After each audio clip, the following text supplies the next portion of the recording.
Listen anywhere. Sur France Inter. Géopolitique, bonjour Pierre Aski. Bonjour Nicolas. Le Premier ministre israélien est à Washington, Pierre. Enjeu de cette visite? Sans surprise, le premier dirigeant étranger reçu par Donald Trump depuis son entrée à la Maison-Blanche est Benjamin Netanyahou. Le Premier ministre israélien est à Washington à un moment clé. Les négociations pour la deuxième phase de l'accord de cessez-le-feu à Gaza et donc la poursuite des libérations d'otages et de prisonniers doivent en principe commencer aujourd'hui. Netanyahou voulait les retarder au lendemain de sa rencontre avec Trump. Mais les Américains ont tenu à respecter le calendrier. Cet incident de calendrier est révélateur d'un non-dit dans la relation israélo-américaine. Certes, Donald Trump est fondamentalement favorable à l'État hébreu et son secrétaire d'État Marco Rubio a déclaré que cette administration serait la plus pro-israélienne de l'histoire. Mais Donald Trump est aussi, il le montre tous les jours, un président qui n'en fait qu'à sa tête, qui est transactionnel et ne respecte ni amis ni alliés.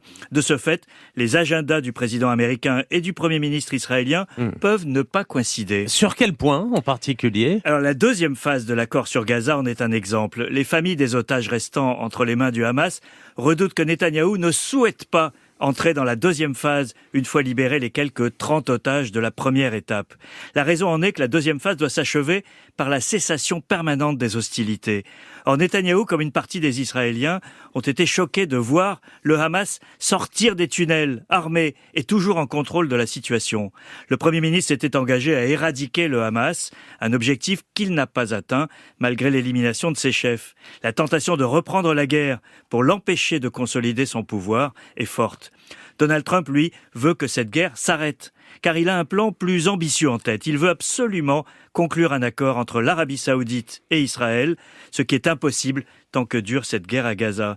Trump veut compléter les accords d'Abraham qu'il avait initiés lors de son premier mandat, avec l'Arabie Saoudite devenue le pays clé du monde arabe. Et est-ce que ça se décidera lors de cette rencontre à la Maison-Blanche? Alors Donald Trump a déjà montré, Nicolas, qu'il a la capacité d'influer sur les choix de Benjamin Netanyahou. Son émissaire, Steve Witkoff, un entrepreneur de l'immobilier sans antécédent avec cette région, a pesé sur le dirigeant israélien pour signer l'accord de cessez-le-feu. Cette rencontre de demain sera déterminante aussi pour l'Iran. Trump serait tenté par une négociation avec Téhéran sur le dossier nucléaire. L'Iran a émis des signaux en ce sens. Le Premier ministre israélien est quant à lui favorable à une solution militaire.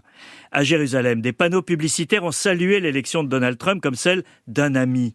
Mais c'est un ami un peu particulier, comme quand il veut expulser les 2 millions de Palestiniens de Gaza, embarrassant tout le monde, sauf l'extrême droite israélienne. Avec un président imprévisible et transactionnel, la fibre idéologique et sentimentale ne fonctionne pas. Benjamin Netanyahou va pouvoir vérifier à Washington si Donald Trump le suit dans son agenda personnel. La question de la paix ou de la guerre dans les prochains mois en dépend largement. Pierre Aski, merci.